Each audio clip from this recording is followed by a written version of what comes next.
Hello बच्चों, very good morning. तो अभी तक हमने दो लेक्चर्स इस chapter 2 acid basis and salt का देख चुका है। पहले लेक्चर में हमने इंट्रोडक्शन करा था एसिड बेसिस सॉल्ट का, जिसका डिस्क्रिप्शन में आपको लिंक मिल जाएगा अगर आप सबसे पहले फर्स्ट टाइम देख रहे हो इस वीडियो को। और हमने लेक्चर 2 में स्टडी करा था अर्हेनियस थ्योरी के बारे में, क्या क्या उनके पॉस्टुलेट्स थे। टोटल 5 पॉस्टुलेट्स हमने स्टडी करा और उसके बाद उनके लिमिटेशंस को हमने देखा। और उस लिमिटेशंस के बाद मेरे प्यारे बच्चों, हमने देखा कि क्या क्या प्रॉब्लम क्या क्या खामियां है उस लिमिटेशंस में। अब मैंने बताया था उसके बाद 1923 में फिर दो नए साइंटिस्ट आए, ठीक है, J M. Lowry and J N. Bronsted, और इन दोनों ने मिल करके एक नया थ्योरी जो है दिया, जो कि आप देख सकते हो यहाँ लॉरी ब्रॉन्स्टेड थ्योरी। तो इस लॉरी ब्रॉन्स्टेड थ्योरी में हम लोग स्टडी करेंगे वो बातें जो अर्हेनियस थ्योरी में जो है लिमिटेशंस में रह गए, जो कमियां रह गई उन्हें ये ओवरकम किए, उनके कुछ कमियों को। जैसे फॉर एग्जांपल इन्होंने भी बहुत सारे पॉस्टुलेट्स दिए, इनके पॉस्टुलेट्स की बहुत सारे पॉइंट मेरिट्स हैं, बहुत ही एडवांटेज है जो कि अभी हम लोग यूज भी कर रहे हैं, ठीक है। और बहुत सारी इनकी भी खामियां रह गई थी जो आगे चल करके करेक्शन की गई। तो सबसे पहला पॉस्टुलेट क्या था मेरे प्यारे बच्चों? सबसे पहला पॉस्टुलेट है कि an acid is a substance which donate protons to any other substance. Acid क्या सब्सटेंस है जो प्रोटॉन्स डोनेट करे? अब देखो, कोई भी एटम में प्रोटॉन्स तो एग्जिबिट किया नहीं जा सकता, निकल तो नहीं सकता, लेकिन जब भी आयोनिक फॉर्म में इनका जो है डिवीजन होता है तो positive ion negative ion break down हो जाते हैं। तो यहाँ जो पॉजिटिव आयन पे ब्रेक डाउन हो रहा है, जो H+ आयन रिलीज हो रहा है, उस H+ आयन को यहाँ पे एक्सप्लेन कर दिया गया था लॉरी ब्रॉन्स्टेड थ्योरी में, कि उन्होंने बताया कि जो प्रोटॉन्स है वो अगर जाते हैं डोनेट करते हैं तो वैसे एलिमेंट जो वैसे सब्सटेंस जो है, वैसे कंपाउंड्स जो है एलिमेंट एसिड कहलाएंगे। इसलिए देखिए यहाँ पे for example we do have HCl as a proton donor and hence is called an acid, जो कि अर्हेनियस थ्योरी में इसकी एक्सप्लेनेशन नहीं की गई थी। अर्हेनियस थ्योरी में वैसे कोई भी एलिमेंट की जो है कंपाउंड की एक्सप्लेनेशन नहीं की गई थी जिसमें H+ जो है रिलीज करे, ठीक है। और साथ ही साथ नॉन मेटल ऑक्साइड्स की बात करें तो उसमें एक्सप्लेनेशन नहीं की गई थी। तो यहाँ पे हमारा एक कंपाउंड है HCl, ठीक है, वो ब्रेक डाउन कर रहा है H+ और Cl- में। तो ये हमारा सबसे पहला उनके सबसे पहले पॉस्टुलेट थे। सेकेंड पॉस्टुलेट में उन्होंने पहला तो एसिड के बारे में बताया, फिर सिमिलरली बेस के बारे में उन्होंने बताया कि base is a substance which accepts proton, ठीक है। ये डोनेट करता तो एसिड हो जाता, जो एक्सेप्ट करेगा प्रोटॉन्स को, मतलब पॉजिटिव चार्जेस को कहीं भी, ठीक है, कोई भी प्रोटॉन डोनर से जो डोनेट कर रहा है उससे अगर ये एक्सेप्ट करता है तो उस एक्सेप्टेंस के दौरान क्या होगा, वो एक बेस कहलाएगा। इसलिए यहां देखिए अमोनिया, ठीक है, अमोनिया एक H+ आयन जो है एक्सेप्ट कर रहा है, प्रोटॉन्स एक्सेप्ट कर रहा है। तो एक्सेप्टेंस के बाद ये इनके पॉस्टुलेट्स थे, इनमें के भी पॉस्टुलेट्स में कुछ सही रहा कुछ गलत रहा, वो हम लोग आगे देखेंगे, ठीक है। अभी पांचों पॉस्टुलेट आप समझ लो। तो जैसे ही ये H+ आयन एक्सेप्ट किया, ये NH4+ बना, ये बेस बना दिया, ठीक है। यहाँ पे सिमिलरली इनके अनुसार कि प्रोटॉन अगर डोनेट करेगा कोई भी सब्सटेंस, ठीक है, अगर डोनेट कर रहा है H+ आयन, देखिए यहाँ डोनेट कर दिया, यहाँ पे H+ आयन एक्सेप्ट कर रहा है तो वो एसिड कहलाएगा। तो इनके अनुसार जो डेफिनेशन एसिड बेसिस का कुछ डिफरेंट है कि अगर कोई भी सब्सटेंस जो है डोनेट कर रहा है, प्रोटॉन्स डोनेट कर रहा है मतलब रिलीज कर रहा है, छोड़ रहा है, तो वो हमारे एसिड हो जाएंगे, और जो एक्सेप्ट कर रहा है वो हमारे बेसिस हो जाएंगे। समझ में आ रही बात है, ठीक है। Let's see the third postulate. तो बच्चों ये जो थर्ड पॉस्टुलेट इनका जो है वो बहुत मजेदार है। इसमें क्या बताया गया है, थर्ड और फोर्थ जो है दोनों, ठीक है। यहाँ आप लोग पढ़ोगे कंजुगेट एसिड और कंजुगेट बेस, ठीक है ना। तो क्या बताया गया आप यहाँ पे देखिए, वो acid N acid on losing protons produces a species. एक कोई भी एसिड है जो प्रोटॉन अगर लूज करता है, ठीक है, तो वो एक ऐसा स्पीसीज बनेगा which has proton accepting tendency. वो ऐसा स्पीसीज बनेगा, ऐसा सब्सटेंस बनेगा जिसके पास क्या कैपेसिटी होगी, प्रोटॉन एक्सेप्ट करने की कैपेसिटी होगी। अब अभी आपने सबसे पहला पॉइंट में देखा था कि ऐसे सब्सटेंस या फिर ऐसे स्पीसीज जिसपे प्रोटॉन एक्सेप्ट करने की क्षमता, ठीक है, प्रोटॉन जो एक्सेप्ट करता था वो हमारा बेस था, ठीक है, और जो प्रोटॉन लूज कर रहा है वो हमारा एसिड था, ठीक है। पहला और दूसरा पॉस्टुलेट में उन्होंने यही बताया। तो थर्ड पॉस्टुलेट उसी के अकॉर्डिंगली आया कि क्या होता है कि कुछ एसिड जो है प्रोटॉन लूज करने के बाद जो प्रोड्यूस कर रहे हैं प्रोडक्ट, जैसे यहाँ HCl देखो, HCl हमारा एक एसिड है, ये लूज करने के बाद जैसे ये अपना H प्लस आयन और Cl माइनस आयन रिलीज करेगा, उसके बाद क्या होगा, वो एक तरह का ऐसा कंपाउंड बना देगा या फिर सब्सटेंस बना देगा, ऐसा स्पीसीज बना देगा जिसके पास अब क्या है, एलिजिबिलिटी है कि वो एक्सेप्ट कर सके H प्लस आयंस को।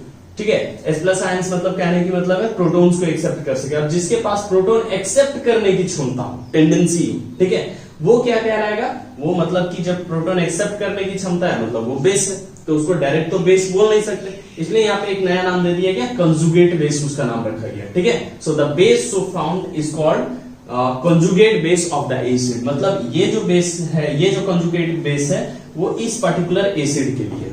ठीक है, सिमिलरली फोर्थ में क्या किया गया कि अगर फोर्थ पॉस्टुलेट हम लोग देखें तो, ठीक है ना, फोर्थ पॉस्टुलेट में जस्ट इसी को उल्टा कर दिया गया। इसको उल्टा कैसे किया जाएगा, अब ऐसे बेस जो ब्रेक डाउन होकर के, ठीक है, ब्रेक डाउन होकर के ऐसे स्पीसीज बनेंगे जिनके पास कैपेसिटी होगी, ठीक है, यहाँ पे प्रोटॉन एक्सेप्ट करने की टेंडेंसी होती है, उसके बाद उस एलिमेंट में जो है प्रोटॉन्स डोनेट करने की कैपेसिटी होगी, तो वो कंजुगेट एसिड कहला जाएगा। You can see here on the, तो समझना इसमें भी बस सिमिलरली, ठीक है, एकदम एग्जैक्टली सेम। उसमें क्या था कि हमारा एसिड था, एसिड के पास जिन एसिड्स क्या कर रहे थे, लूज कर रहे थे। ठीक है, तो लूज करने के बाद जो हमारा बेस बन रहा था, उस बेस में कैपेसिटी थी वो और ज्यादा एक्सेप्ट कर सके। ठीक है, जब एक्सेप्ट कर सके तो एक्सेप्ट करने की कैपेसिटी किसकी होती है, बेस की होती है। ठीक है, प्रोटॉन्स एक्सेप्ट करने की मतलब पॉजिटिव चार्जेस, तो अगर वो एक्सेप्ट करने की कैपेसिटी थी तो वो कंजुगेट बेस बना रहा था।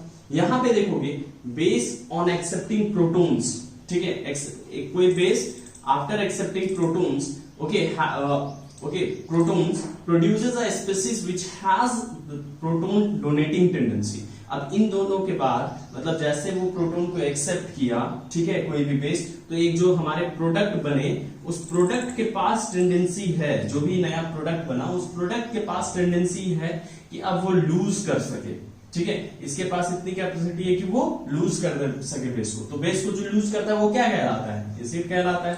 जब एसिड कहलाएगा तो वो यहाँ पे वैसे एसिड को कंजुगेट एसिड दिया गया जो बेस के एक्सेप्टेंस के बाद प्रोडक्ट बने और उस प्रोडक्ट के बाद कैपेसिटी हो लूज करने की। ठीक है, so that means the tendency of N acid, this type of tendency of an acid. Okay, so this acid so formed is called an acid of the base, or you can say conjugate acid of the base, called conjugate, यहाँ पे mention कर लोगे conjugate acid of the base।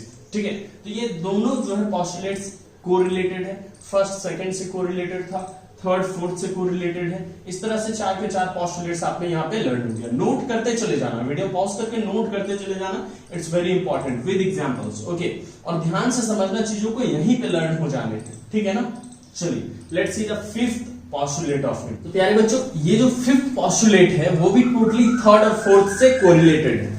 Third और fourth में हमें conjugate acid और conjugate base मिल रहा था, लेकिन इस केस में क्या होगा, न्यूट्रलाइजेशन रिएक्शन। अब न्यूट्रलाइजेशन रिएक्शन होता है तो माइंड में सिंपल सा एक ही कॉन्सेप्ट आता है sir, when acid are reacting with bases. ठीक है, आपके एग्जांपल्स में भी दिख रहे होंगे एसिड बेस के साथ रिएक्ट किया गया, लेकिन यहाँ पे कॉन्सेप्ट क्या था, इन्होंने पोस्टुलेट क्या दिया, ठीक है, वो हम लोग समझेंगे। तो न्यूट्रलाइजेशन रिएक्शन तो ऐसे डिफाइन किया जा सकता है यहाँ पे, ठीक है, इनके पोस्टुलेट के accordingly, as the transfer of a proton from an acid to base. ठीक है, एक एसिड से प्रोटॉन का अगर हम ट्रांसफर करें बेस पे, ठीक है, तो उसे न्यूट्रलाइजेशन किया कहा जा सकता है to form a conjugate acid base pair. ठीक है, जिससे क्या बने, एक ऐसा पेयर बने जिसपे कॉन्जुगेट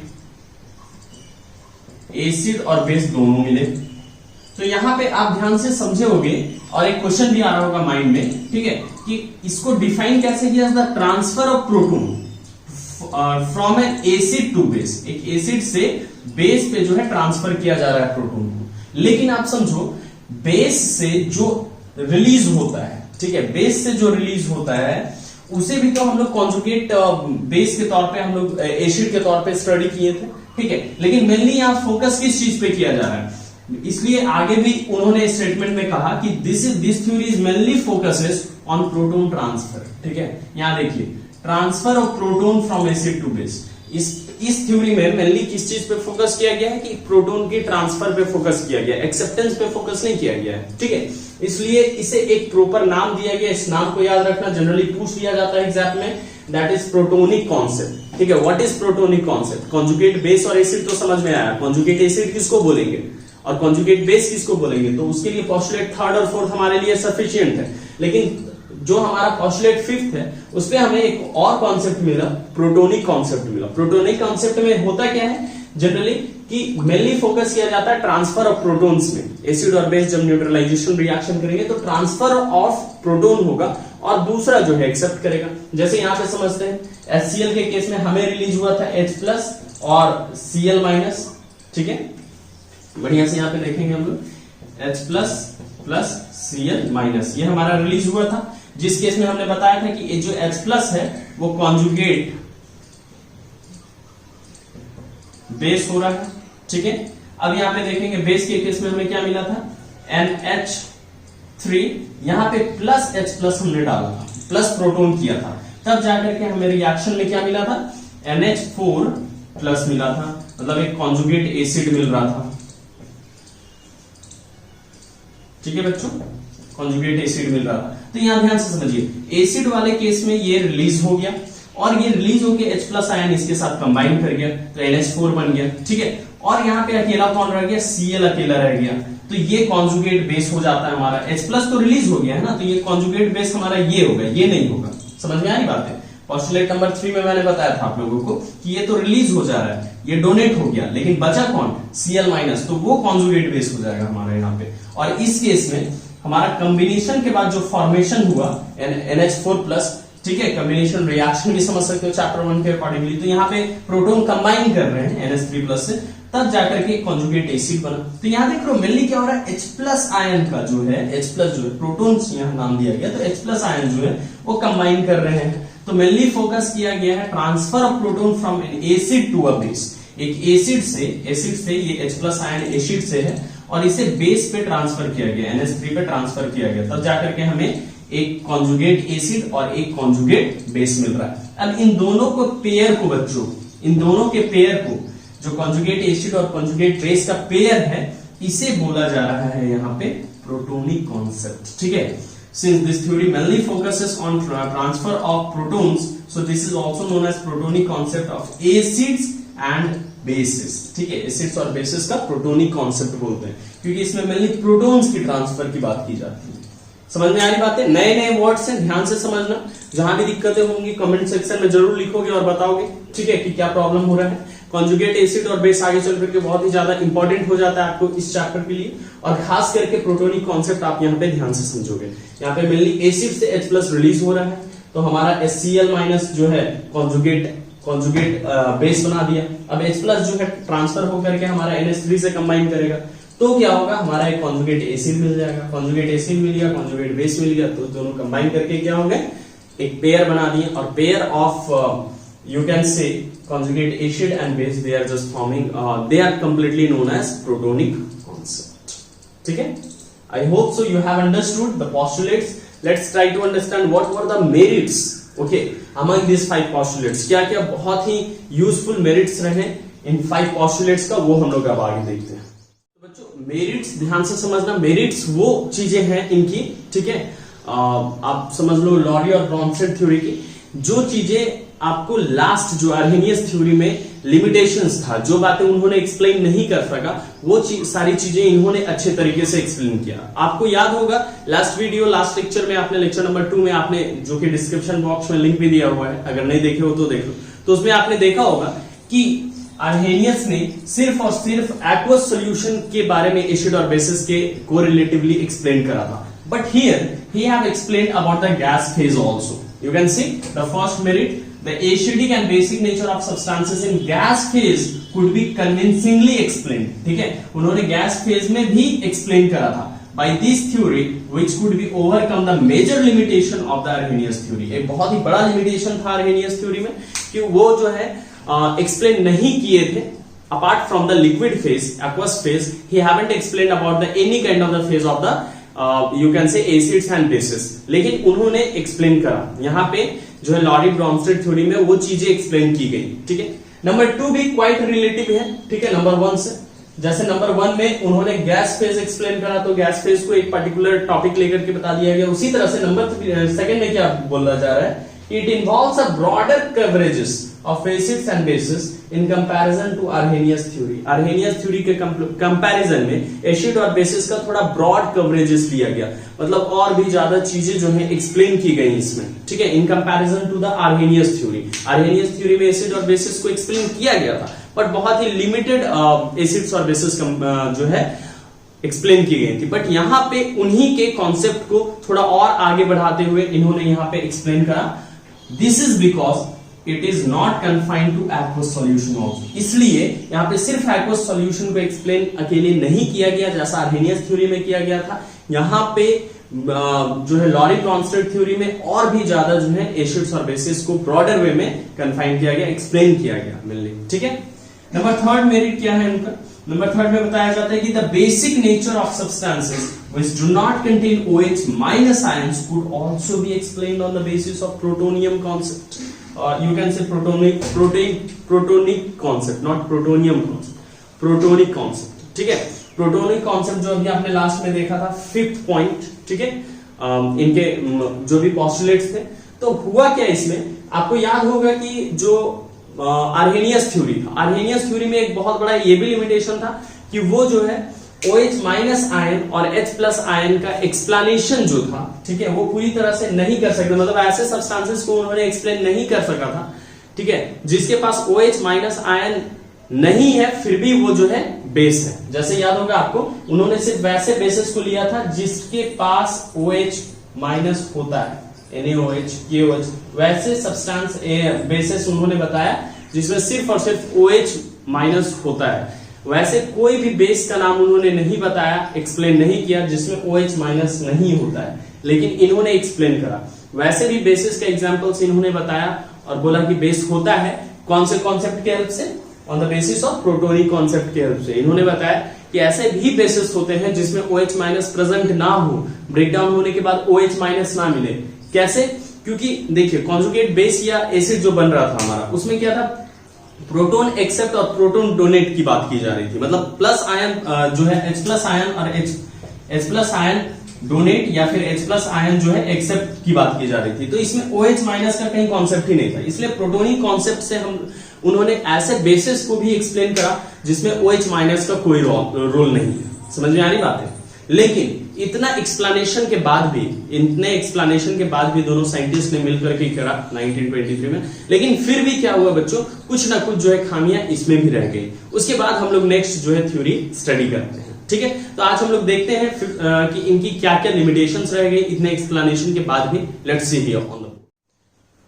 तो बच्चों टोटल जो है इनके भी 2 लिमिटेशंस थे। क्या क्या लिमिटेशंस थे समझोगे यहाँ पे, ठीक है। तो सबसे पहला लिमिटेशन था कि जो एसिडिक नेचर का सब्सटेंसेस है जो हाइड्रोजन कंटेन नहीं करता है, ठीक है, ऐसे भी एसिड थे जो हाइड्रोजन कंटेन नहीं करते थे, जैसे आर्हेनियस के टाइम से ही ये लिमिटेशन था। वो चीजें इन्होंने भी एक्सप्लेन नहीं करा। उन्होंने बेसिस के बारे में तो एक्सप्लेन कर दिया, लेकिन एसिड के बारे में इन्होंने एक्सप्लेन नहीं किया, ठीक है। फॉर एग्जांपल SO2, CO2 आप लेकर के बढ़ सकते हो, आगे समझ सकते हो कि उन्होंने एक्सप्लेन नहीं करा वैसे सब्सटेंसेस का एसिडिक नेचर जो हाइड्रोजन कंटेन ना करे, ठीक है।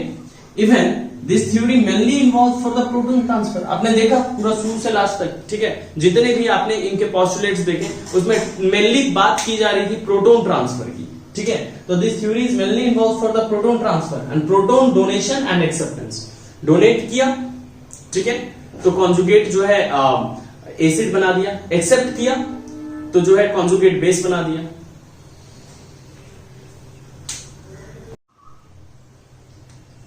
एक्सेप्ट किया तो कॉन्जुगेटिव एसिड बना दिया, डोनेट किया तो कॉन्जुगेट बेस बना दिया, ठीक है। तो उसी तरीके से यहां पे टोटली बात हुई एक्सेप्टेंस और मींस यू कैन से donation of the proton, okay.